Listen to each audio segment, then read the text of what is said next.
I, 29 male. Guess I'm writing this because I need to tell someone what just went down. Been with Melody, 27, for 5 years, living together for 3. Everything was decent until about 8 months ago when she got this new friend group from her yoga studio. Suddenly, she's all about living her best life and you only live once type energy. First girls' trip was back in March. Weekend in Vegas. Cool, no biggie. Everyone needs friend time. She came back Sunday night, kissed me, said she missed me. Life went on. Then April rolls around. Another girl's trip. This time some wine country thing. Again, whatever. I'm not controlling. She posted tons of pics on IG. Looked like fun. May hits and boom. Third trip. Miami this time. That's when I started feeling some type of way about it. Not jealous exactly, just off. When I brought it up, super casual like, hey babe, these trips are getting kind of frequent. Everything good? She hit me with this look. Benny, you know I love you, right? But I need this. My 20s are almost over and I've been so boring. You understand, don't you? You're not like those controlling guys. I said, yeah, sure. But something was bugging me. The credit card statement came while she was in Miami. We keep separate finances, thank God. But she'd asked to use my card for the hotel just in case. I'd said yes because I trusted her. Statement showed the hotel charge, plus about $800 in bottle service charges, high-end restaurant tabs, and get this, a men's clothing store charge for $300. When she got back, I asked about it. Real calm. She laughed it off. Oh my God, Benny, relax. The girls wanted to go all out one night. I'll pay you back. And the clothes were a gift for you, but they didn't have your size, so I returned it. Never saw that return credit. Never saw that payback either. June arrives. Another trip planned. This time she doesn't even pretend to ask, just announces it. Headed to Austin next weekend with the girls. That's when I said something that apparently triggered her. Mel, that's 4 trips in 4 months. We haven't even gone anywhere together in over a year. Plus you still owe me from Miami. Y'all, the way she looked at me, like I was some pathetic little man trying to control her. She actually smirked. You'll always forgive me. You're too soft. That's what I love about you, baby. You're not toxic like other guys. You get it. Then she kissed my cheek and went to pack. Something broke in me right then. Not like anger or sadness. More like clarity. Like when you finally see the magic trick and can't unsee it. Good to know, I said. She didn't even notice my tone. Just kept folding her designer workout clothes she definitely couldn't afford on her retail salary. That night, I did some math. Really looked at my finances. I had about $11K in savings, $6K in credit card debt, mostly from our dinners and our shopping that somehow I always ended up paying for, and was month to month on our apartment lease. Her name wasn't on anything because her credit was trash from her wild early 20s, her words. Started looking at condos for sale. Found a sick deal on a foreclosure, small 1-bedroom, but in a decent area. Just needed $10K down and decent credit. While she was in Austin posting pics of some pool party, I was getting pre-approved for a mortgage. July. Trip number 5. Babe, Jenna's birthday in San Diego. It's going to be epic. Have fun, I said. And I meant it, because I just had an offer accepted on the condo. This whole time, she's getting bolder, coming back from trips later and later. The Austin trip was supposed to be Friday to Sunday. She rolled in Monday afternoon. San Diego was a long weekend that turned into 5 days. Why are you being weird? She asked after San Diego. You've been so distant. Just focused on work stuff, I said, which wasn't a lie. I'd picked up every extra shift I could to make this happen faster. August 1st, I closed on the condo. Spent the next 2 weeks slowly moving my important stuff over there. She didn't even notice. Too busy planning trip number 6. Scottsdale this time. Cassie knows this promoter guy who can get us into all the VIP sections. That smirk again. That same, you're too soft, energy without saying it. Sound good, babe. When? Weekend of the 18th. Ugh, I need new outfits, though. Can I borrow your card again? I swear I'll pay you back with my next check. I handed her a credit card, the one I'd already called to lower the limit to $100 on. She left that Friday morning. Kissed me goodbye like always. I spent the day finishing the move. Hired movers for the furniture I'd bought myself. Left all the stuff she'd picked out. Canceled the utilities effective Monday.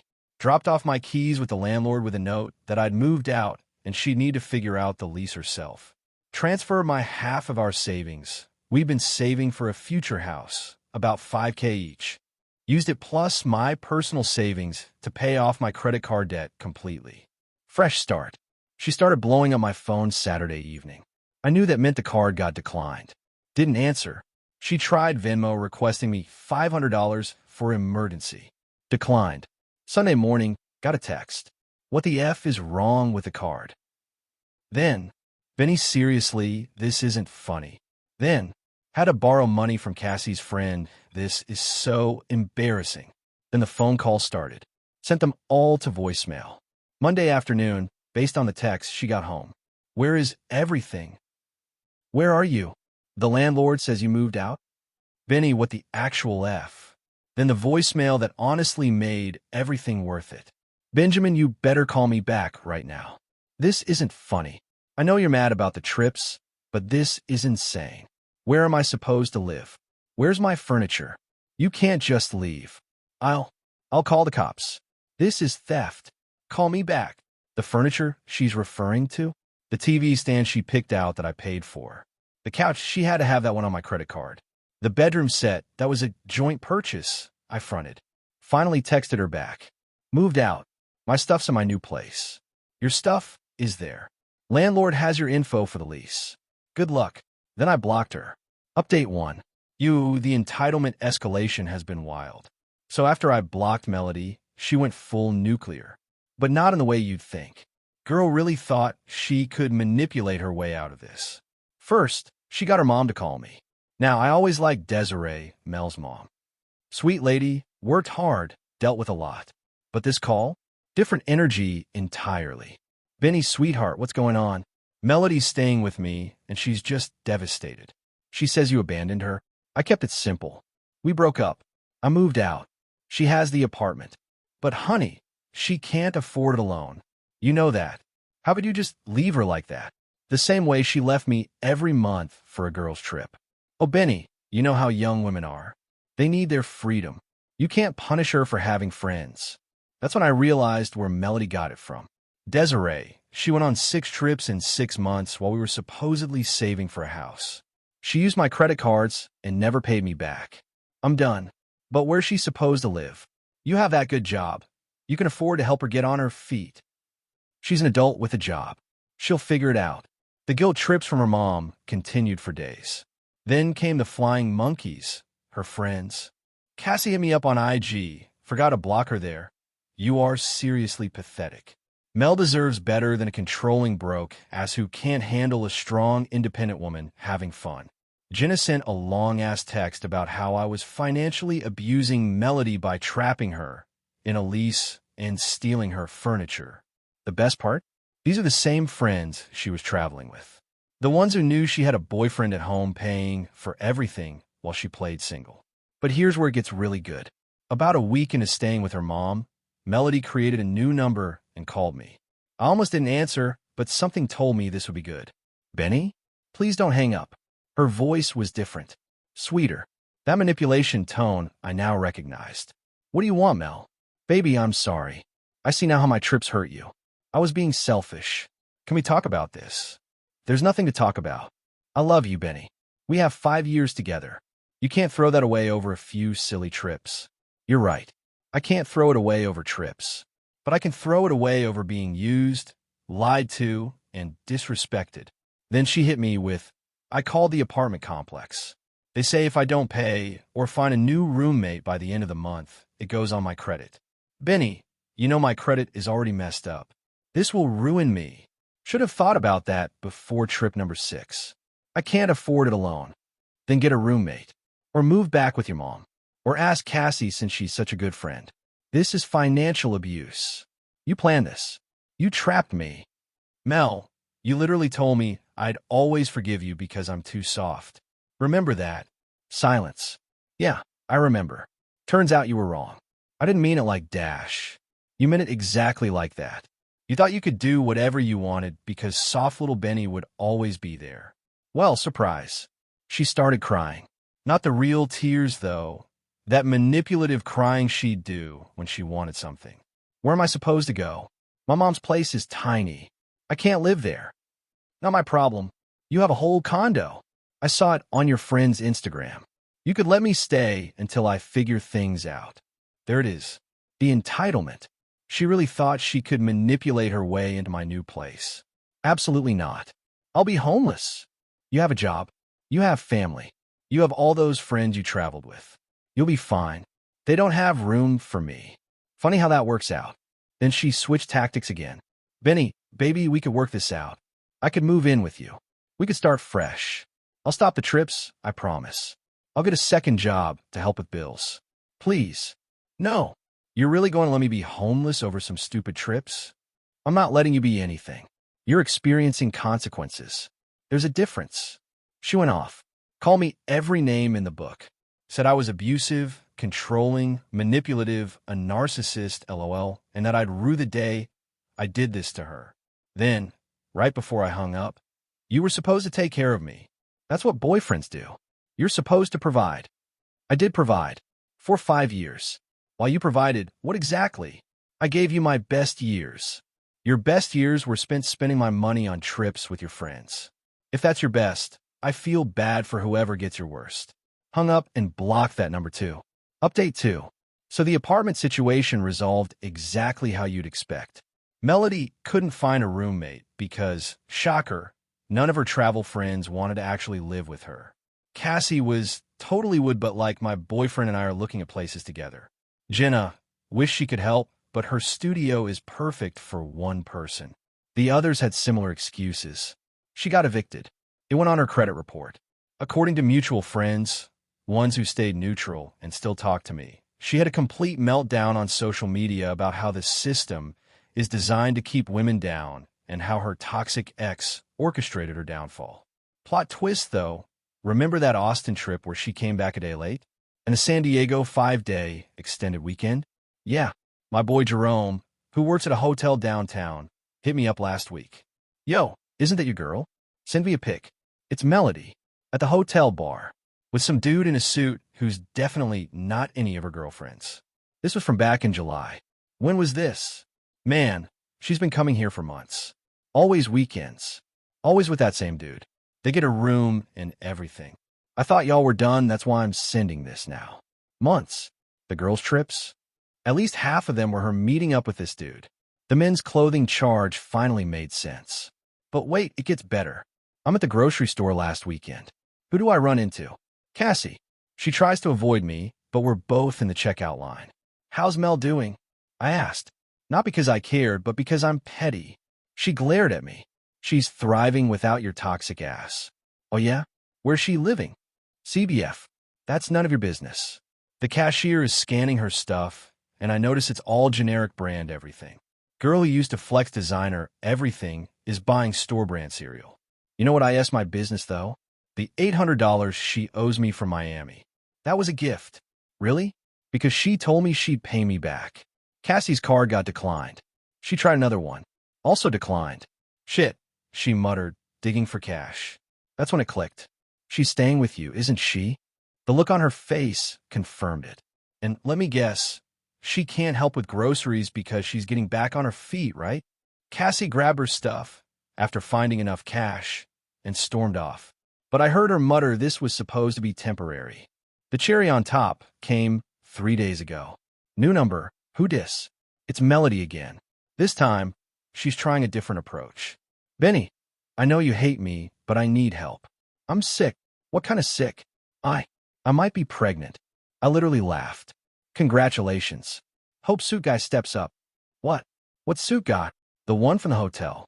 Jerome already told me everything. Dead silence. Wait, Benny, it's not what you dash. Even if you were pregnant, which I doubt, it's literally impossible for it to be mine. We hadn't slept together in 2 months before I left.